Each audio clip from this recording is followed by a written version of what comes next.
Good afternoon, and welcome to this special presentation in our Doing the Work series, Voting in Texas, Post-Shelby v. Holder. My name is Kenitra Brown, and I am the staff attorney and engagement coordinator for the Deason Criminal Justice Reform Center housed at the SMU Dedman School of Law. I, along with my co-host, Erica Fidel, director of the SMU Dedman School of Law, curated this series to help provide thoughtful and crucial context around the national conversations of race and social justice. This special presentation was proposed to highlight the legal and historical significance of voting this year.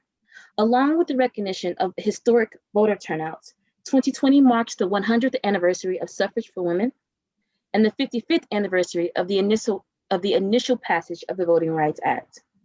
Its passage provided legislative and judicial opportunities to reaffirm the right to vote for all eligible voters in the United States. The Deason Center was established in the law school in July 2017 under the direction of Professor Pamela Metzger. The center brings a stats and stories approach to criminal justice reform. We use stats to emphasize the stories of real lived experiences of justice-involved people to make compelling cases for criminal justice reform. We tell these stories through research, education, and advocacy. While our primary areas of research concern prosecutorial discretion, public defense, and small tribal and rural justice, our engagement agenda recognizes the expansive mission of transforming the criminal justice system and other structural systems it interacts with. And so it includes conversations about salient criminal and social justice issues in the national public discourse. I want to remind everyone that this is Diversity Week at SMU Dedman School of Law. Ms. Fidel has planned a wonderful slate of programs themed pressing matters this week. So if you're a law student or if you're involved in law school and you get the announcements, don't forget to sign up for some amazing lunchtime programming for the remainder of the week. Our co-sponsor in this presentation is J.L. Turner Legal Association. Founded in 1952, the J.L. Turner Legal Association is the African American Bar Association in Dallas, Texas. J.L. Turner Legal Association is an organization whose mission is to improve the quality of life in our community through education, service, and scholarship. Members provide scholarships to law students demonstrating financial or other needs, provide attorney mentors for law students or young lawyers, perform educational and other community outreach projects for North Texas area residents, and assist members and the community to become more aware of African American attorneys who practice in various areas of the law. I'd like to introduce our speakers. Before that, I'll introduce a little bit about the program. Because given the current climate, we hope the discussion engages everyone in the roles they have to participate and protect our democracy. I'd like to remind everyone that we're recording this presentation. We encourage engagement. So if you have questions, please use the Q&A box, or as you guys have already started, communicate with us in the chat box. Please listen to learn, be respectful and thoughtful, and be mindful of your comments in the public forum. Our first speaker is James Stafford III. James is a graduate of the SMU Dedman School of Law and is a partner at Scheef & Stone, LLP. He specializes in the area of healthcare. He currently serves on J.L. Turner's Public Policy Committee, and as part of his work on the committee, James has been involved in numerous election cycles, assisting voters in a number of capacities.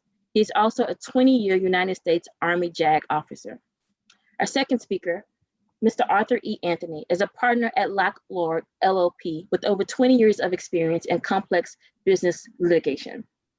As part of his service to the legal community, he has served as the 2009 president of the J.L. Turner Legal Association and later as an association on the Association Foundation Board.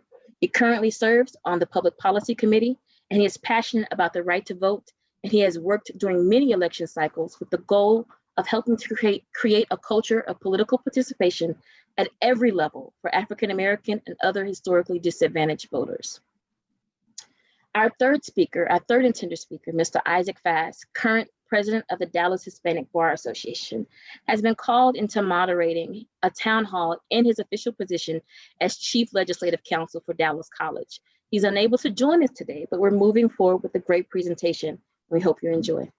Take it away, guys.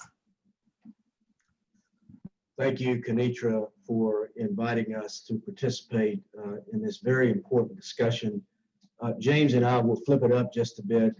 I'll speak first, and James will expound on some of the topics that are at the core of what we're here to talk about, and then we'll wrap it up with question and answer. Let me say at the outset, we're here to talk about voting. But James and I do not hold ourselves out as being voting or voting rights experts.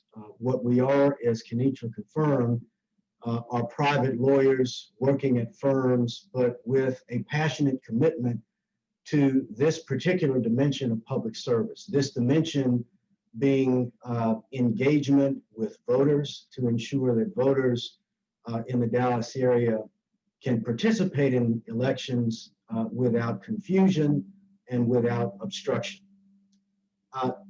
We're going to talk a little bit about the historical perspective of voting, but let me start where we're going to end and frame the current landscape by way of a statement of goals for in-person voters. As you all know, under current Texas law, or you may know, under current Texas law, there are a couple different ways you can vote, one of which is mail-in voting. The other is in-person voting.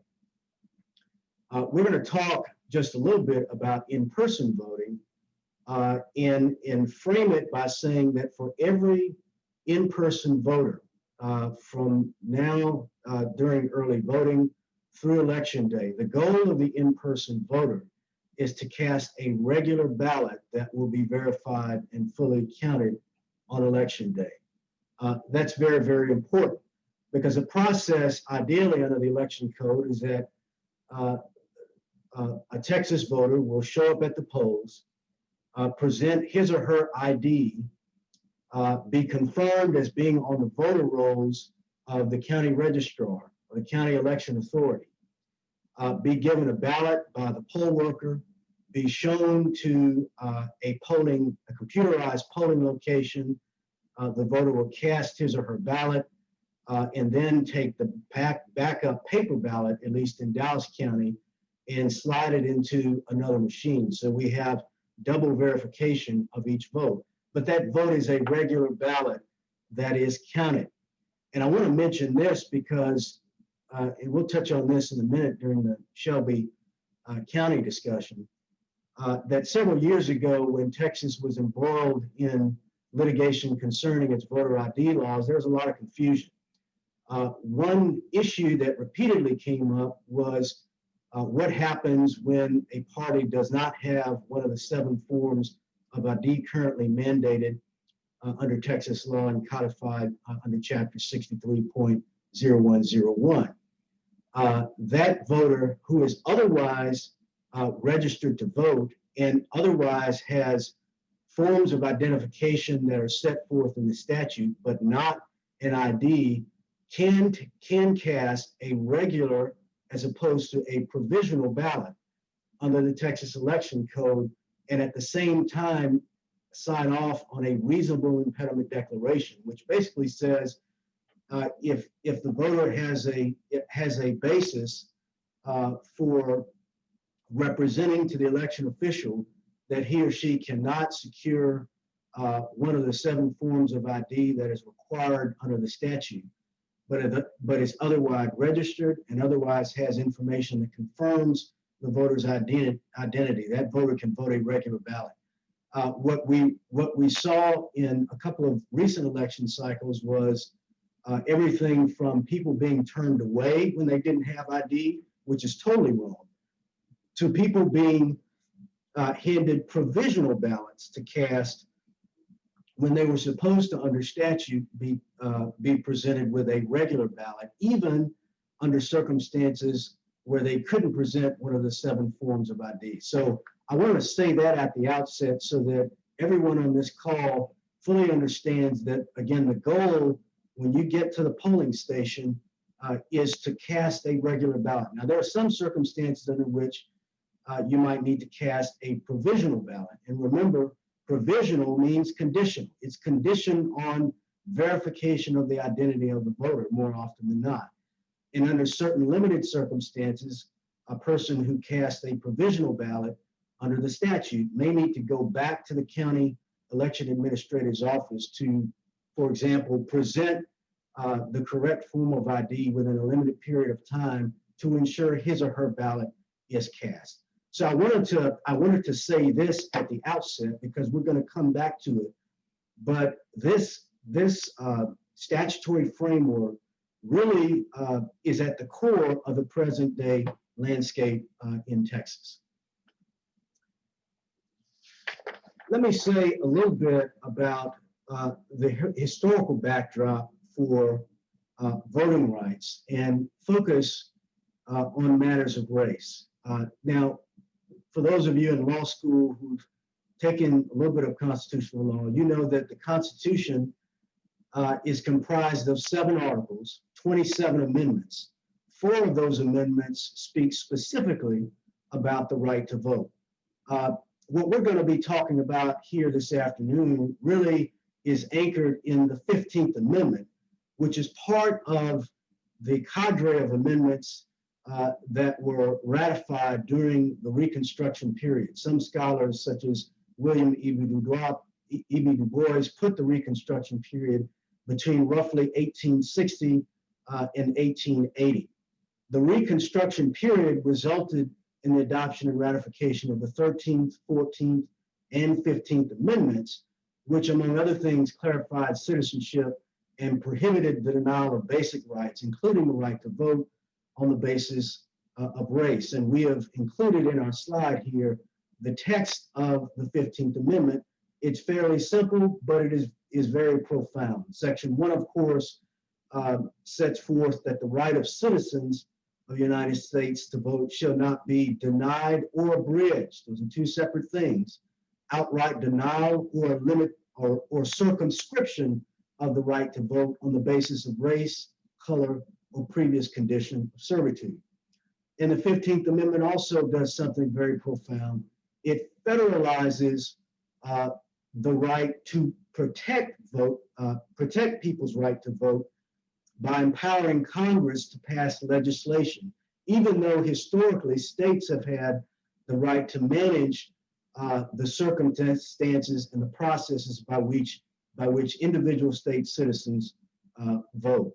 I'll note as an aside, of course, that the 19th Amendment, of which this is the 100th anniversary, does the same thing with regard to sex. We should also note that there's a confluence of such anniversaries. The 15th Amendment was ratified 150 years ago this February 3rd, this past February 3rd.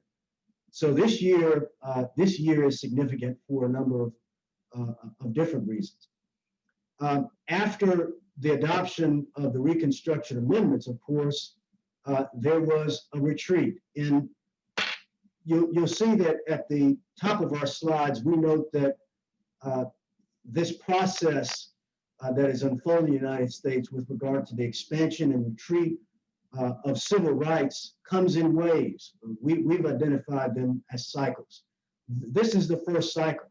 To steal Dr. Eric Foner's reference to the Reconstruction period, it is a second founding marked and evidenced by the Reconstruction Amendments. But the Reconstruction Amendments were met with resistance, really capped around 1876 with the election of President Rutherford B. Hayes and the withdrawal of federal troops from the South. But it was also marked by a period of resistance even before the end of the Reconstruction period. I reference here the infamous and bloody Mississippi Plan of 1875, which you all can research. But the Mississippi Plan essentially was a process whereby the dominant political party in the South at the time aligned itself with militia and vigilantes in the South who took up arms for the purpose of systematically and methodically intimidating and killing people who attempted to exercise the right to vote. In addition to the Mississippi Plan, you had the reimposition of black codes the zenith of which was the constitutional amendments and conventions in a couple of different southern states around 1890. And of course, even after 1890, at the end of the 19th century, we had the Supreme Court reflecting this change in the national commitment to Reconstruction through cases like Plessy v. Ferguson, which enshrined the doctrine of separate but equal. Some of you all might have also studied a case called U.S. v. Cruikshank, which weakened the enforceability of the 14th Amendment in tandem with the slaughterhouse cases. So that's the first cycle.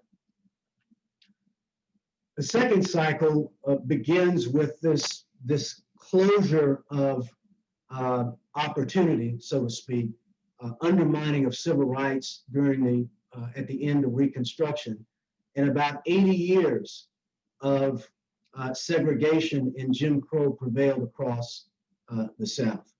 80 years. There were pockets of resistance over that 80-year period, even at the dawn of the 20th century, represented by organizations like the Niagara Movement, which became the NAACP. There was resistance in the South with respect to participation in all-white primaries. In fact, Smith v. Allwright, which incredibly was a 1944 case prosecuted by former Justice Thurgood Marshall, resulted in the end of the all-white primary in Texas. And that case has some roots in Dallas, Texas.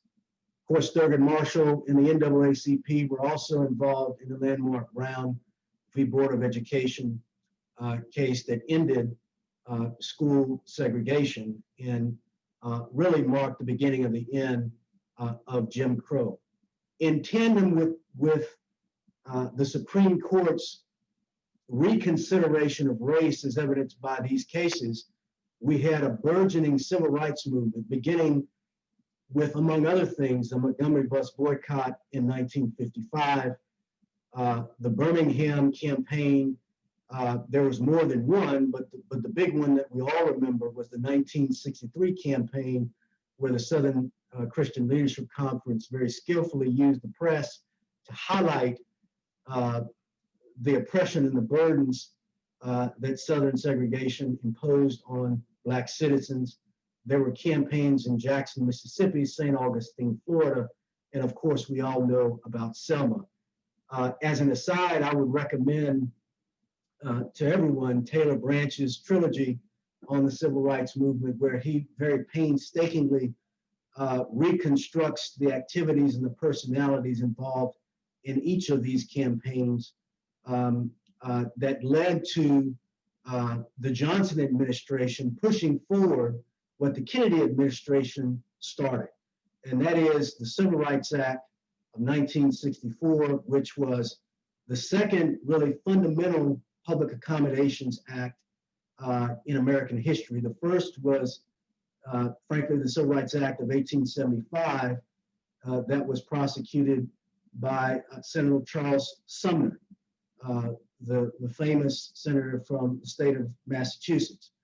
The Civil Rights Movement also led to the adoption of the Voting Rights Act, which we'll talk about in a little bit of detail here in a minute.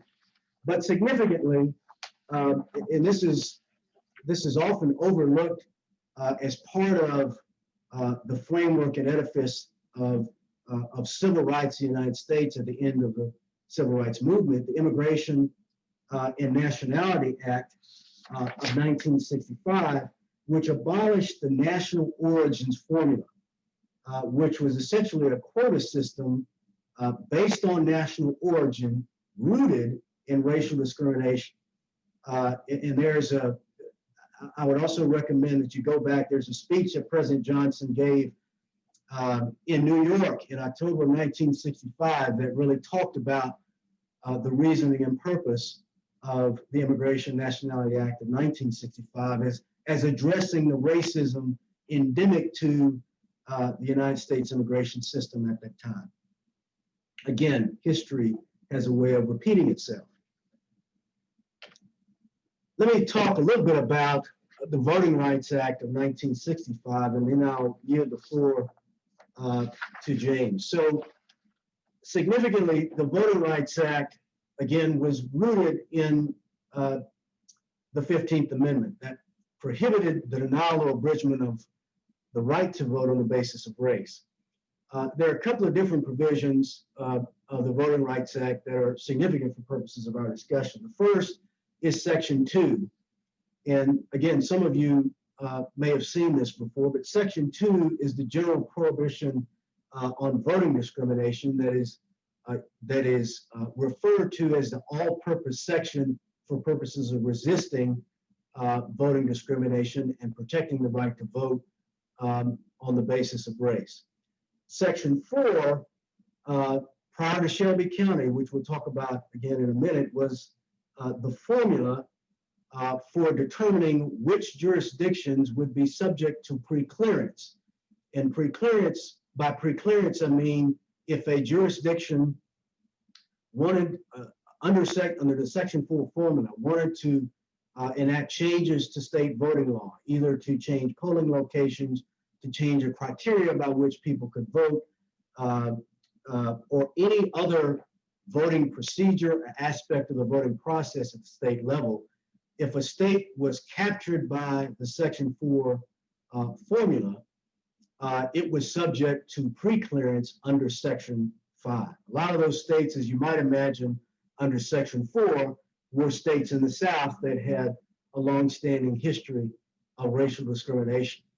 They included the state of Alabama, which was at issue in Shelby. Section 5, of course, empowered the U.S. government through the Department of Justice to pre-clear, meaning to review any changes in voting law before those changes were enacted in any state covered by the Section 4 formula. What this, in essence, did was it prevented on the front end changes to voting law that would have resulted in outright discrimination or otherwise had a discriminatory impact on protected classes in a way that Section 2 could not, because Section 2 is usually invoked to redress a violation of the Voting Rights Act on the back end. Section 5 empowered the federal government essentially to prevent it. So with that framework, I'm going to let James talk a little bit about Shelby County and its progeny, and then we'll circle back. Thanks, Art. I want to begin my comments much like Art did in terms of our experience with the Voting Rights Act and really in this area of the law, because it is very dense. In fact, Art just walked you through a couple hundred years of history as it relates to the Voting Act provision. And we're getting into now what has been characterized as monumental legislation, shall I say, litigation in this Shelby County versus Holder decision back in 2013. And let me just kind of recap what Art explained in kind of greater detail into the format of which I'll try to just review some of the parts of the Shelby County case that are germane to our discussion today in voting post-Shelby County. As Art mentioned, the Constitution sets out essentially the power of the state to enact its particular laws with regard to voting. And so to that end, the Voting Rights Act came about as a response to discriminatory acts on the basis of race, which either prohibited or greatly diminished the ability of minority groups to participate in their right to vote. And so with that said, the reason why that Shelby County case is so prolific is because it took that power of the pre-clearance that we'll talk about specifically in this case. it took the power of pre-clearance away from the Department of Justice in terms of ensuring that there was, again, on the front end, a protection from any enactment of any law from a particular state to cause discriminatory practices as it relates to voting. So Shelby County. So Shelby County is a small county in Alabama. And in particular, it was the city of I believe it's Clara or Clarence, that had an election cycle whereby one of its council members was up for election. Ahead of that election cycle, there was a change in the voting plan of the city.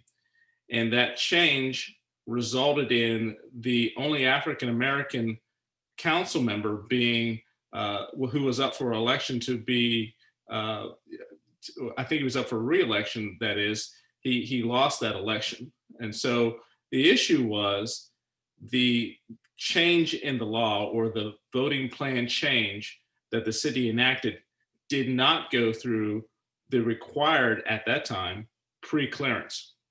And because it didn't go through the pre-clearance, the law was challenged, the election was challenged. After the challenge and the pre-authorization was implemented, the law had changed a little bit, and that city council member was reelected. And thereafter, we have the precipitation of the litigation that is now at issue that we're speaking about today. So with that backdrop and that understanding, the case became of significance when it got to the Supreme Court level. There was already, scholars will say, the writing on the wall as it relates to the court's inclination to make a change to the Voting Rights Act. So as the case made its way through the court system, the district court and the appellate court level sustained the district court level's decision to uphold the Voting Rights Act, because Shelby County challenged sections 4 and 5 of the Voting Rights Act, which we talked about a little bit earlier. Art mentioned 4 being the provision that requires a pre-clearance, and 5 really giving the DOJ the ability to enforce that provision. So Shelby County argued that Congress's reauthorization of the Voting Rights Act in 2006 for 25 years exceeded its authority under the 15th Amendment.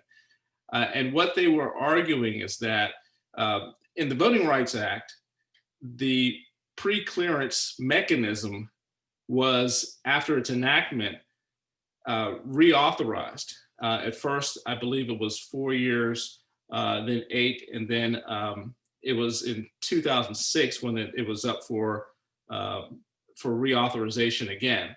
And so when it came up for reauthorization in 2006, Congress put the bill through, put the authorization through, and it was before both the House and the Senate, with multiple hearings and multiple testimonies to substantiate the reasoning behind its reauthorization, and really the largest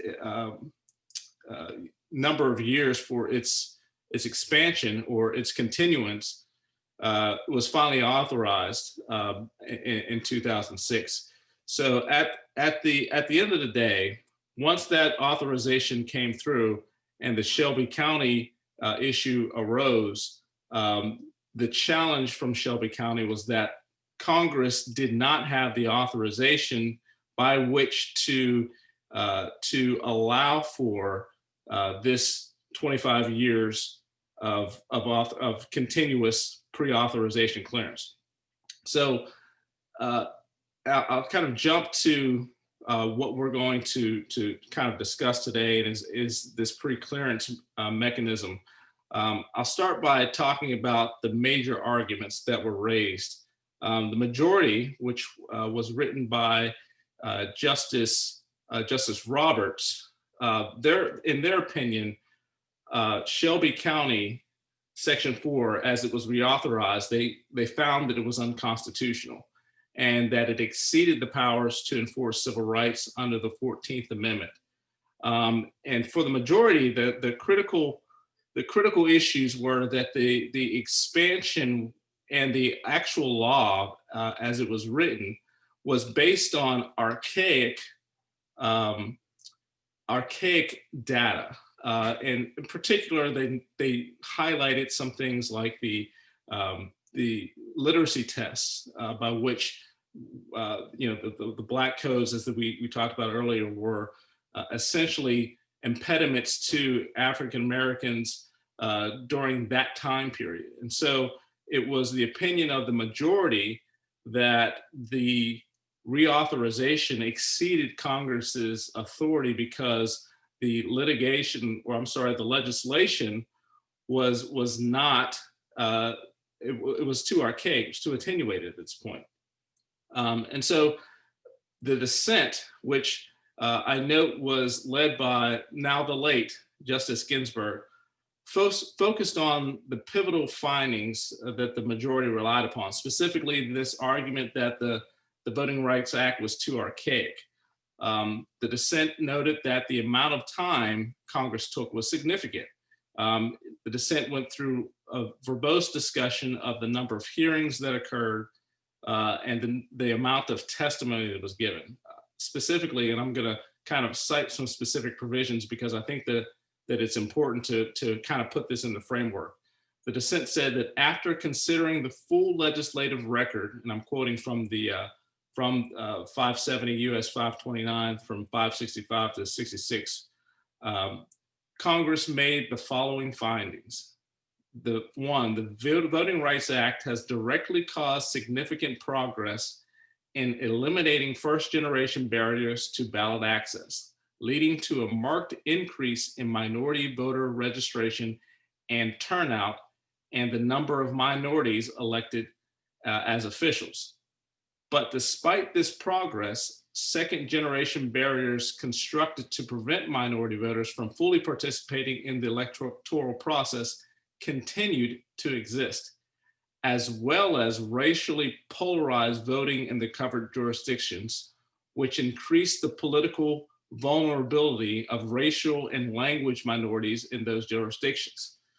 Essentially, the dissent was arguing that even though Congress it was sort of retroactively looking at how to control discriminatory practices and laws, that second generation barriers, as they coined the term, were constructed to prevent minority voters from still participating. And we'll talk about some of those quote unquote second generation barriers a little bit later.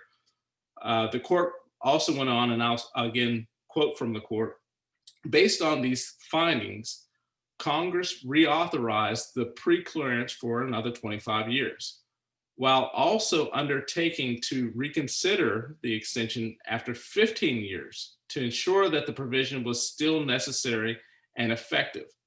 And the question before the court is whether Congress had the authority under the Constitution to act as it did.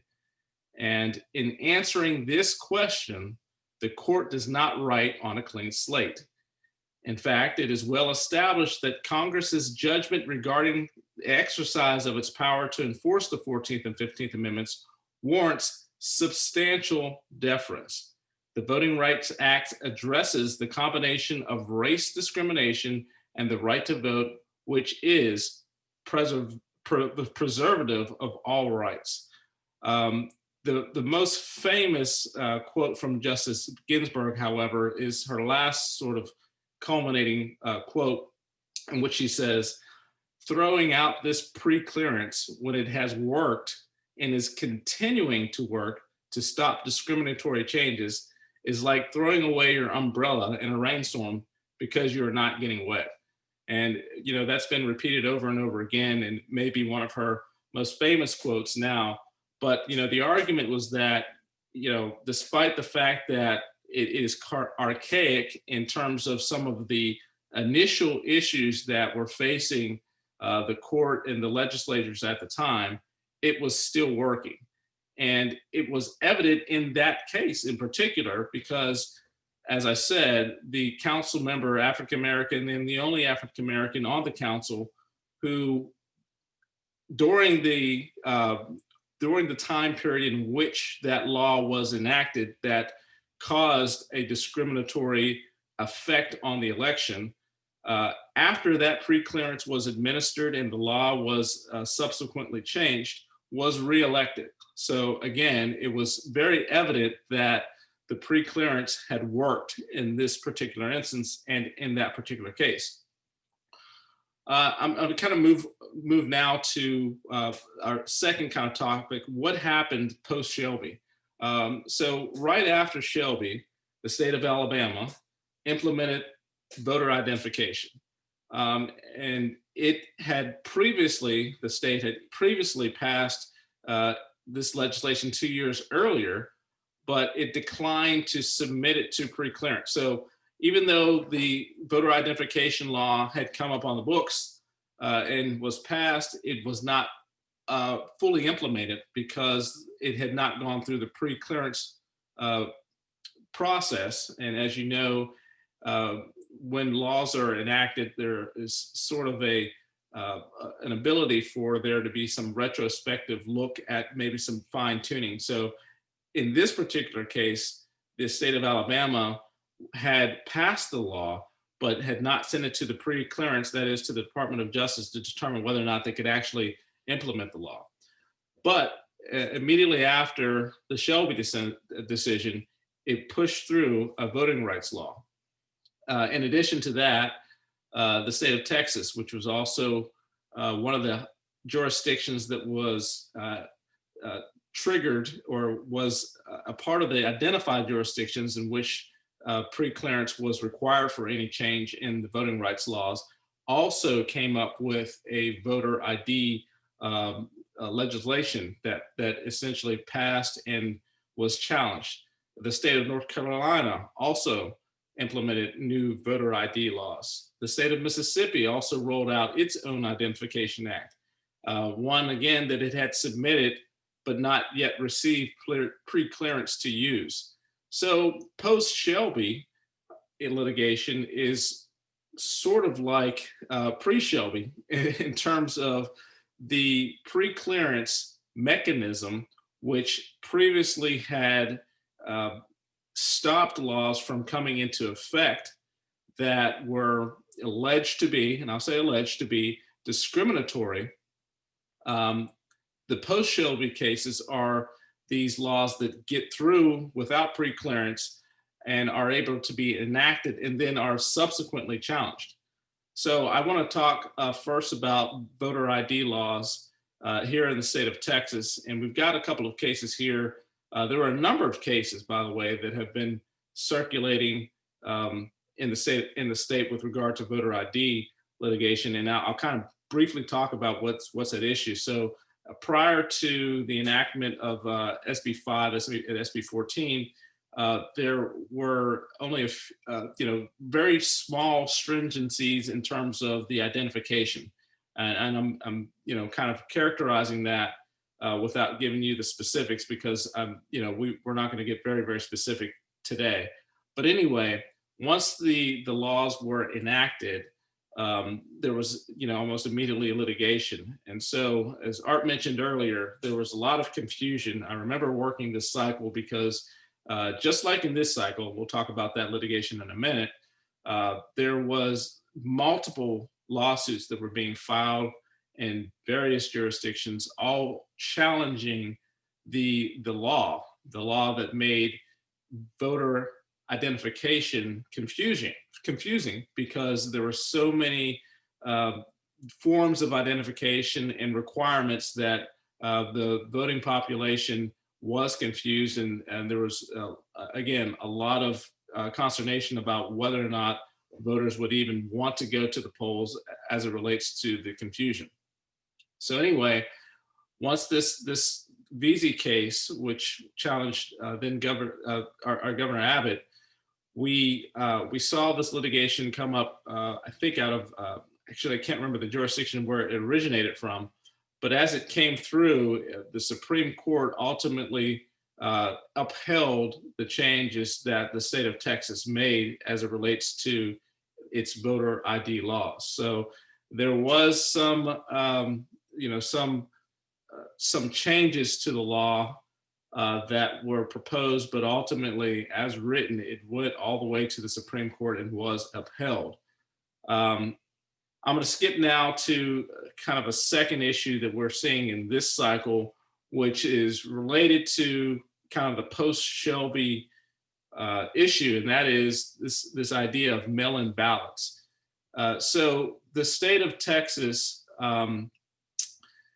has, obviously the authority to implement its laws, as we stated before, and particularly with regard to mail-in ballots, there is a provision, 82.002, that speaks to when a voter can request a mail-in ballot. And in light of COVID, the Texas Democratic Party, in a number of cases, and two in particular that we're going to talk about, challenged the ability, or the disability provision, I should say, of the elections code. Specifically, the elections code sets forth that if there is a disabling event or a disability, that voter can, in fact, receive a mail-in ballot. So the Texas Democratic Party sort of had a two-tracked approach, one in the state court and one in federal court.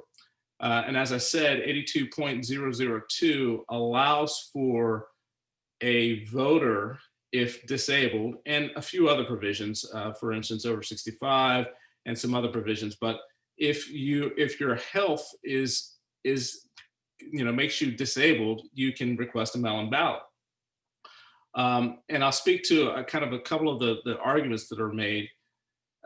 The plaintiffs said it was reasonable to conclude that voting in person while the virus that causes COVID-19 is still in general circulation presents a likelihood of injuring a voter's health, and any voters without established immunity meet the plain language definition of disability, thereby entitling them to a mailed ballot. And they're again citing Texas Election Code 82.002. And as I say, the disability provision was not very well defined in the election code. And so it was an interpretation of the elections code that the Texas Democratic Party used to make the argument that those folks that were not found to be immune from the disease, and while the disease was in the general public and in circulation, that the provision with regard to requesting a mail-in ballot and using the mail-in ballot system should be authorized for those folks that believed that there was a reasonable belief that there was a reason to use that disability provision. Well, very quickly, and I will note that Travis County was among the counties particularly targeted, and right away our Texas AG came out with a letter because the initial ruling and injunction that was requested was granted at the district court level, but after the appeals court stayed the case, a letter came out from our AG's office that definitely had some teeth to it, because he alleged that there would be criminal prosecutions for any violations while the stay was in place, and the case was going up to the Texas Supreme Court for consideration. So when we got to the Texas Supreme Court, the Supreme Court heard the arguments and came down with a decision that essentially sided with the governor and the AG's office, in that a strict reading of the elections code did not allow for the abrogation of any type of reading that the immunity or lack of immunity to the disease would allow for an application for a mail-in ballot. And so That tract of litigation stopped, I guess, early part of the summer, mid part of the summer. In tandem with that litigation, there was federal litigation that really on similar grounds to the state litigation challenged this mail-in ballot. But they looked at, and again, this is a Texas Democratic Party, the plaintiffs argued that the election code's interpretation by the state and not allowing additional procedures, including mail-in ballots, violated the 26th Amendment, and it discriminates on the basis of age and race in violation of the Equal Protection Clause, as well as the First Amendment, and that the election code was void in light of this provision because of its vagueness. The plaintiffs accused the AG of voter intimidation. And again, hearkening back to the state court case whereby the Attorney General issued that letter stating that anyone that proliferates the notion that a mail-in ballot could be used, and again, this is all happening this summer, and the AG wanted to be clear that anyone, while the stay was in place, intended on telling folks that mail-in ballots could be used was doing so in violation of the law. The court concluded that the lack of immunity from COVID-19 is indeed a physical condition and declared that any eligible Texas voter who seeks to vote by mail in order to avoid transmission of COVID-19 cannot apply or receive or cast an absentee ballot. So both of these cases are interesting, and again, sort of show you what has happened post-Shelby, in that litigation is now being instituted because this pre-clearance no longer vets laws that that would maybe be changed or amended such that the litigation that we see would not occur. I'm not saying obviously that the litigation wouldn't occur. I often say that litigation allows for my four daughters to have the lifestyle that they enjoy, but it's indeed something that certainly has allowed for a lot of litigation to be instituted because there is kind of this lack of pre-authorization and vetting that we see today. I think we'll talk a little bit about the LULAC case. So in the LULAC case, it's sort of a variation on a different theme. But again, you see the date here, the Fifth Circuit finally came out with its opinion in October 12th, 2020. And I'll step back and talk a little bit about J.L. Turner here. Art and I, as we said, we're not voting rights experts, but what we have been doing is helping the voting population, especially during these times of uncertainty, understand what the status of the law is. And folks, it's just like 2013 timeframe. This 2020 timeframe has been very difficult because it seems every day that there's another case that Art and I and our teams are circulating to each other where litigation is happening. And taking a step back further, Art and I have worked with J.L. Turner and a number of organizations to assist the Dallas County Elections Department, who has to react to all of these cases. And so Texas LULAC, on October 12th, the Fifth Circuit upheld the governor's mandated restriction on hand delivery of absentee ballots to one location per county. Again, this kind of living, breathing constitution that we have, and then the Texas Constitution, and then specifically the Texas Election Code is being interpreted constantly. And the interpretation that the governor was specifically speaking to was whether or not there could be an expansion of the location by which mail-in ballot absentee ballots were accepted. That was at issue again because of the proliferation of this pandemic and whether or not the state's reaction to the pandemic was robust enough to allow for mail-in ballots. And I think Art will speak a little bit later about what we're seeing, because at first there was an anticipation because of COVID that there would be a lot more people using the mail-in ballot provision, not particularly illegally, if you will, but just because, folks over the age of 65 already being that category, or because of the number of people that were indeed, having the disease, would be able to qualify as a disabling factor. But anyway, all that to say, there has not been to date an expansion in the number of mail-in ballots that we can see in terms of the reporting that the state, I think at the county and at the state level are reporting at this moment. So I think we'll skip to the next slide now. And I think Art, I think you'll take over and talk a little bit more about some potential scenarios this cycle. Thank you, James.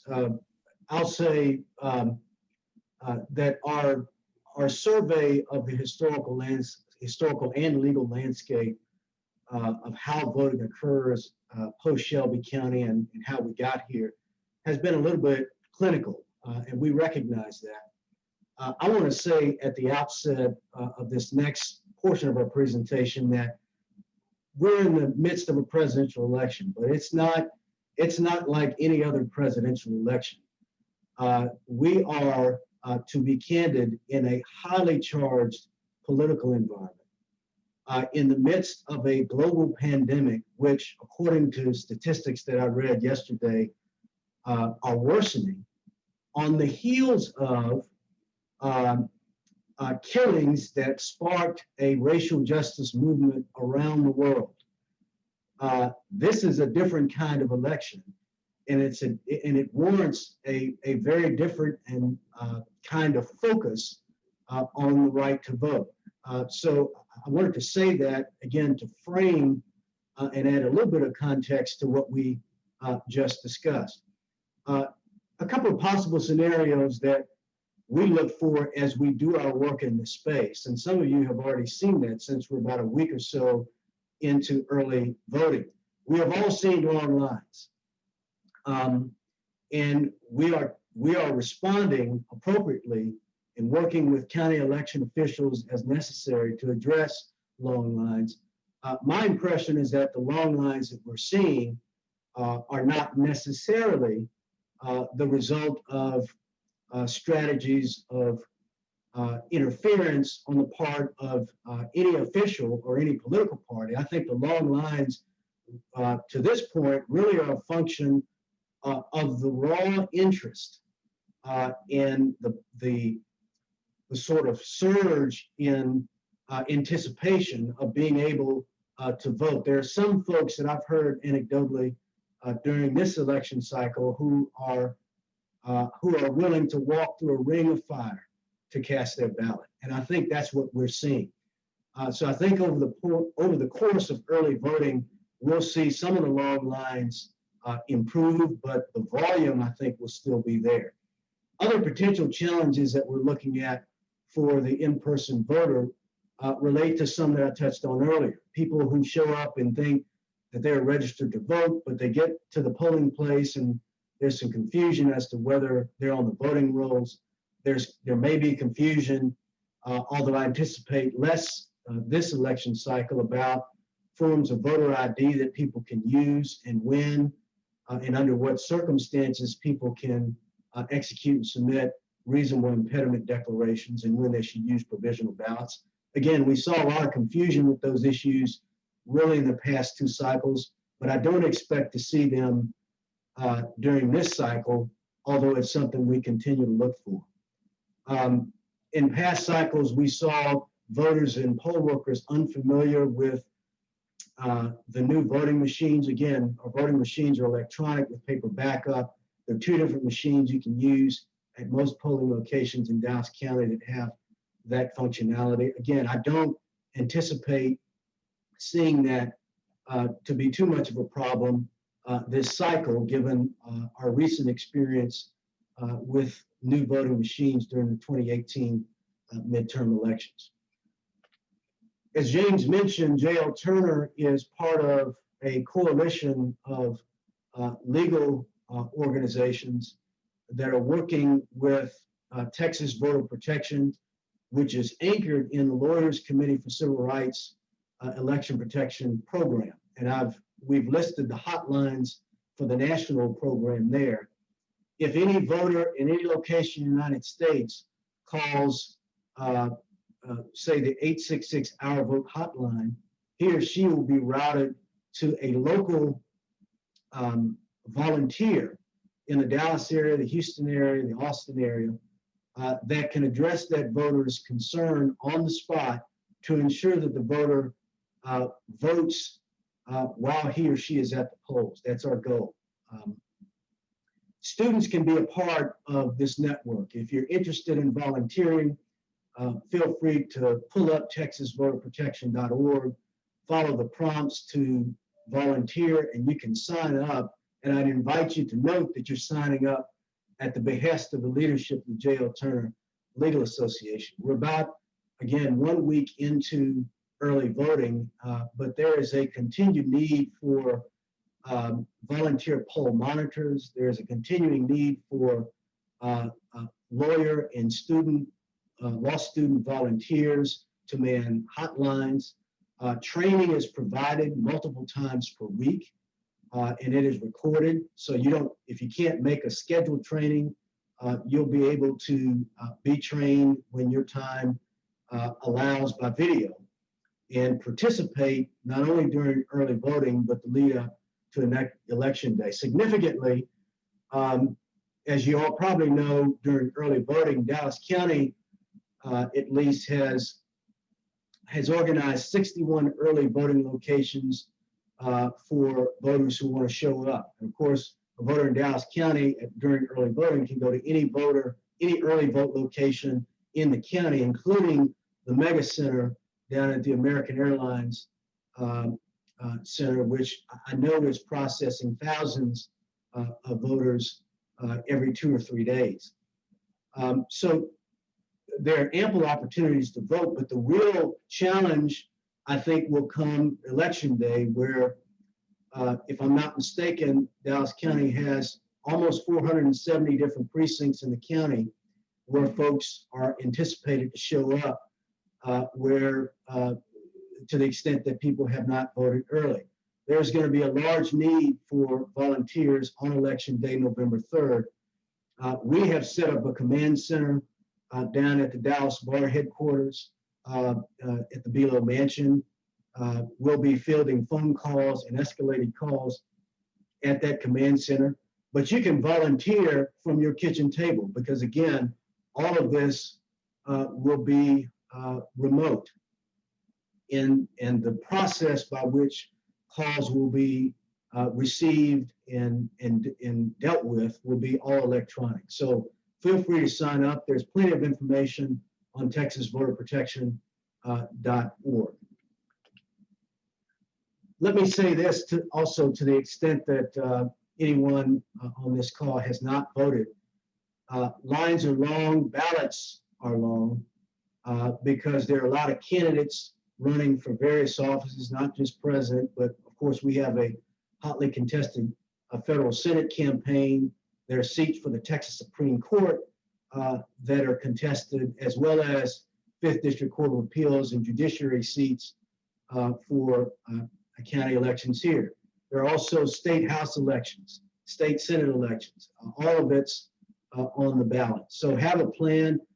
I would encourage you to get on DallasCountyVotes.org, look up your precinct and pull a sample ballot, study it, study the candidates, so that by the time you show up at the polls, you already know exactly how you're going to vote, and it'll minimize the amount of time that you actually have to stand in line and for the voter behind you to stand in line. To the extent that you anticipate any problems, I'd encourage people to put election protection 1-866 Our Vote on your phones, so that if there is a problem, or even before you get in the polling place, if you pull up and you see a long line and it's 6 o'clock at night, before you step in line, call election protection. Please let us know. And if you can do anything in the way of voting early, please vote early.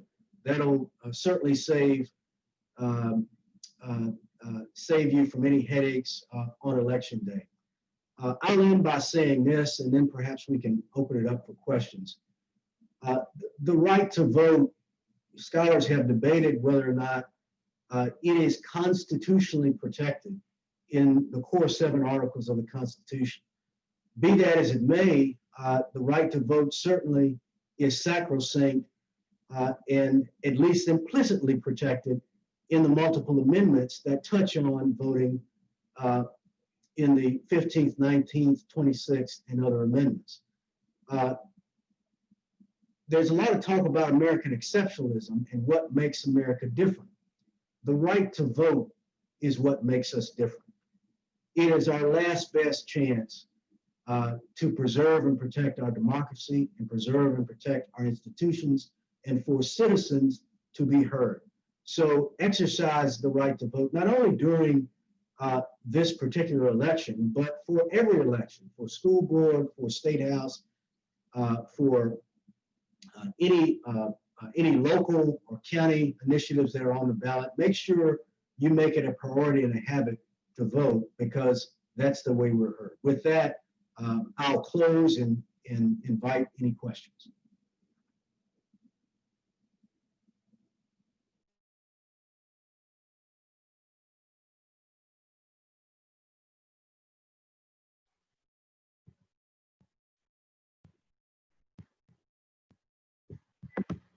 Sorry about that. Hello. Hi. So we don't have any questions in the chat or the Q&A yet, but I thought I'd go back to a question that, to a comment that was made earlier in your presentation about provisional voting. So as you know, there's a North Texas case, or as you may know, there's a North Texas case of a former, of someone who was convicted of a former felony, and she filed a provisional ballot because she wasn't sure she'd be able to vote, and she was charged with election fraud. How do we make sure that people who aren't sure about their eligibility to vote because they may have a felony on their record or they have a former felony, what knowledge do we need to know to spread to the community or to the people who we're in contact with about their ability to vote and how to safely cast a provisional ballot? I'm happy for James to chime in. I'll say that the first thing that voter ought to do is call election protection. Our lawyers are trained to answer just these types of questions, and we're not shooting from the hip and from memory. We have printed materials that are rooted in the language of the election code and other relevant statutes and common law that will allow us to offer accurate and candid advice to that voter. Now, my understanding, without looking at the Texas election code in front of me, my understanding is that an individual who is convicted of a felony and has served his or her sentence completely, including any probationary period, which is important. They have to serve their sentence if they're incarcerated in any probationary period, has his or her right to vote restored after the entire term of the sentence, including any probationary period, has been completed. I think the case that you're mentioning was a situation where the woman had served her sentence in prison, but had not completed her probationary period and got caught in a difficult situation. Now, I have my own opinions about that case, which I won't share on this program, but any voter in that situation should consult with election protection. And of course, I'd invite any voter, whether that person has access to a lawyer or not, to consult the Texas Election Code and to consult the Secretary of State, which a state's website, which is votetexas.gov, which has information that can help answer just those types of questions. I concur with Art said, and specifically though, in terms of anyone listening that might find themselves in this particular predicament, it's important also to ensure that you have the right information about your particular situation. And so to the extent that you're going to call election protection, please be sure that you have all of the information in front of you with regard to your particular situation as it relates to your the actual court documents that reflect the punishment that you were given. And again, as Art mentioned, that Fort Worth case where the probationary period was at issue as well. Again, need to ensure that when you call or when you have those types of specific questions, that you've got the right information. EP is good if you can get counsel or your former counsel to chime in on that. It would be important because you don't want to end up in a situation where there's question about whether or not you're able to cast a vote.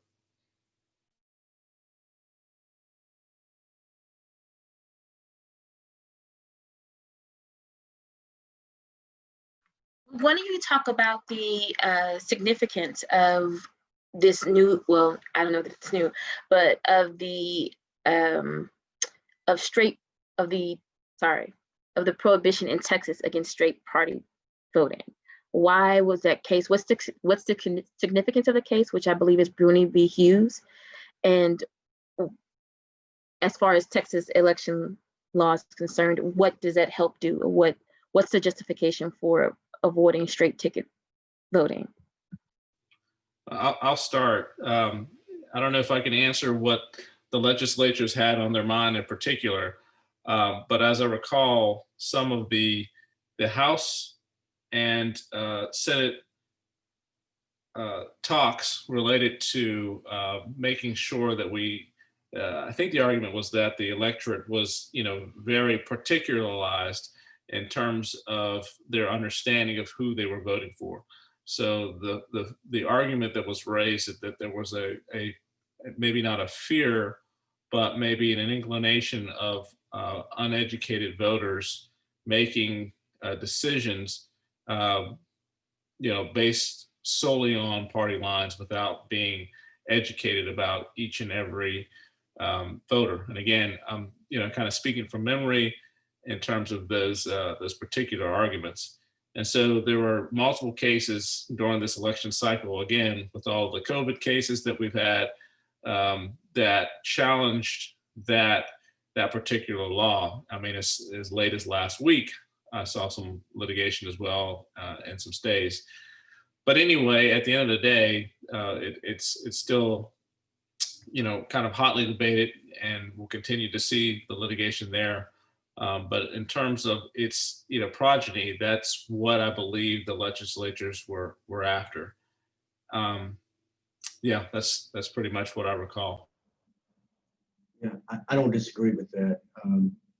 I will say that as a practical matter, as I mentioned earlier, particularly given the upsurge in interest in this election and the surge that we've seen in in-person voting, it makes the mechanics of voting that much more cumbersome.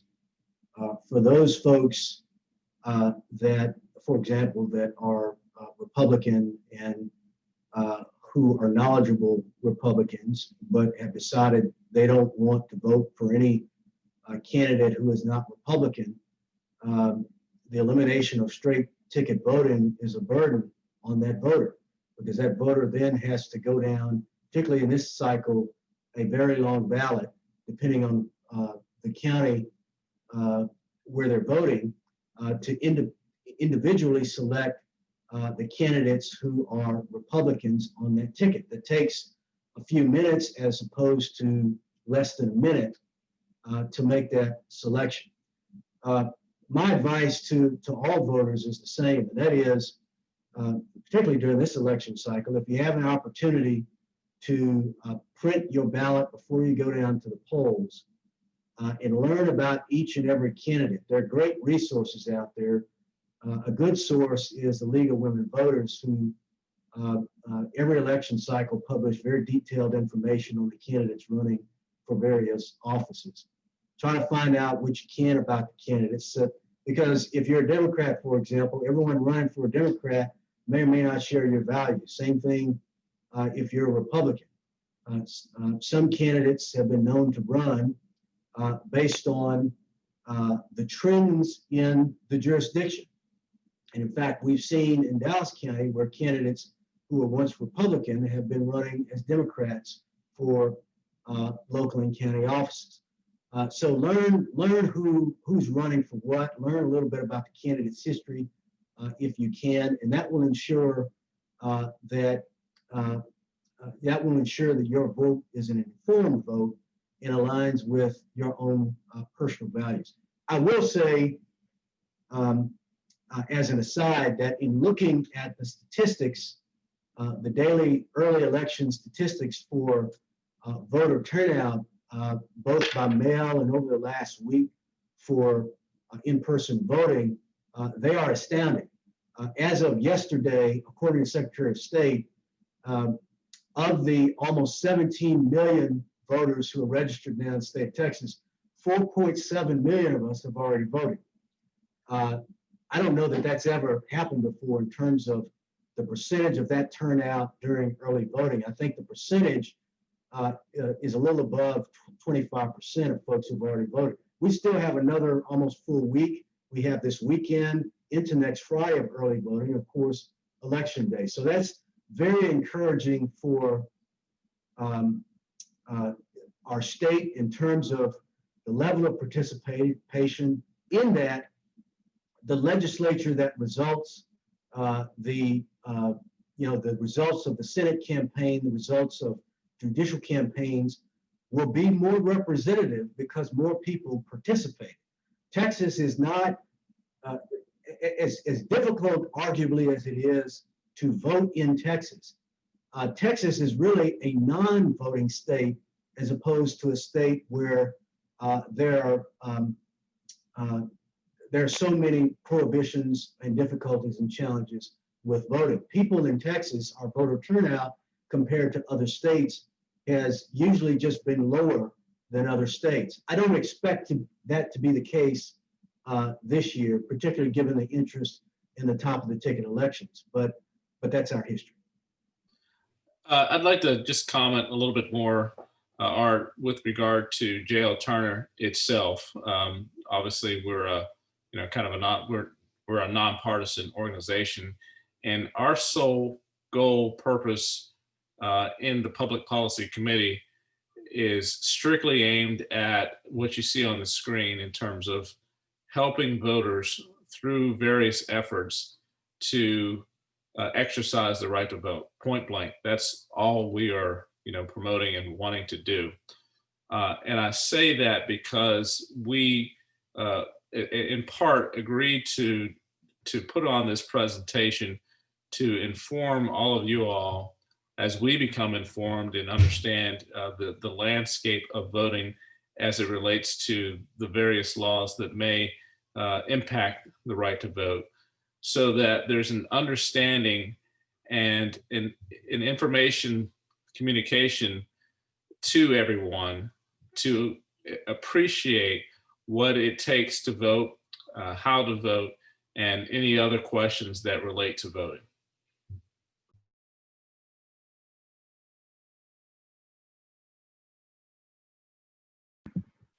Okay, I am learning to be a big fan of giving people their time back. So I'm going to wait a few seconds to see if anyone raises their hands or places a question in the chat or the Q&A. In the meantime, while that's happening, I am going to post the information about those of you who are looking for CLE credit in both the chat and I'm going to post the information on your screen.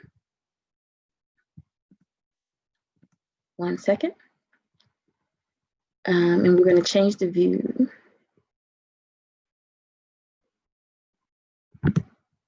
Okay, so for those of you who are looking for CLE for this presentation, the course number is on screen.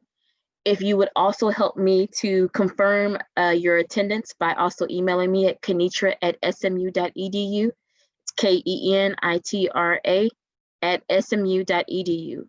For those who are listening but can't catch the screen, the course number for this class or this presentation is 174-101-805.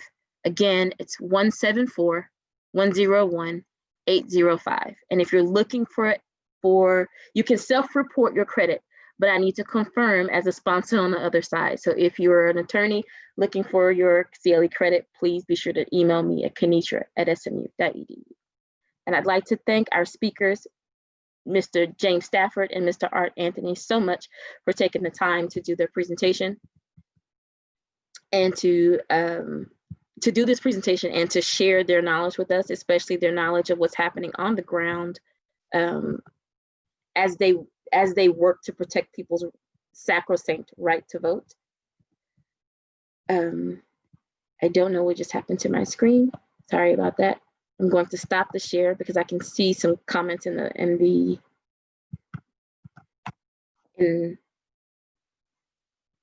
chat. So if any of you have any questions about the CLE information, you can also email me. It's in the chat. Please make sure you grab the chat before we end this presentation. The chat has some interesting, has some useful websites for getting ballot information and for finding out the best places to vote, especially for those of you who want to spend the least amount of time if you're voting in person to both protect yourselves or the least amount of times because you have some other disability or some other condition that will help, that won't be exacerbated by standing in a long line. If you guys have any closing thoughts, now's the time to make them. We're gonna, we're gonna move ahead with I'll just thank you and SMU and Erica and all of you again for inviting us to share our thoughts. We're glad to do it. I will close by saying, to the extent that you haven't voted, please make sure you go out and vote. Do it safely, hopefully masked up. If you have family members, people in your network that have not voted, please encourage them, whatever their affiliation, to cast their ballot, because that is a way we reaffirm ourselves individually as citizens of the United States. So I encourage everyone to exercise this very important right. Thank you again for having us, and best of luck. Thank you so much, everyone, for joining us for this special presentation of Doing the Work series. We hope to see you when we restart the spring Doing the Work series with a different theme and with the same great speakers and the same great content. I'm so glad for you guys to join us. Don't forget that if you're SMU affiliated, this is Diversity Week at the law school. So don't forget to make sure that you're registering yourself for the lunchtime programming from our Office of Diversity and Inclusion. The Pressing Matters conversations will also include a voting program on Thursday. And if Erica wants to speak a little bit about that before we get off, she can, but I'm not sure. Sorry, I just put her on the spot. No, we have 3 great programs coming up. Tomorrow we'll have Minorities in Medicine, and on Thursday, as Kenitra mentioned, we'll have our Voting in the Underserved, which is a program that's co-sponsored by our HALSA and our Muslim Law Students Association. And they're going to have a good conversation about the policy issues that are at play as we move forward in this election season as it relates to those communities. So we look forward to seeing those of you who are a part of our community there. And if you're not, just reach out. I'm happy to send you the information so that you can register. Thank you. Thank you all for participating. Thank you, SMU Law, for allowing us this platform. We hope to continue to responsibly use it. Thank you so much, guys. See you next time.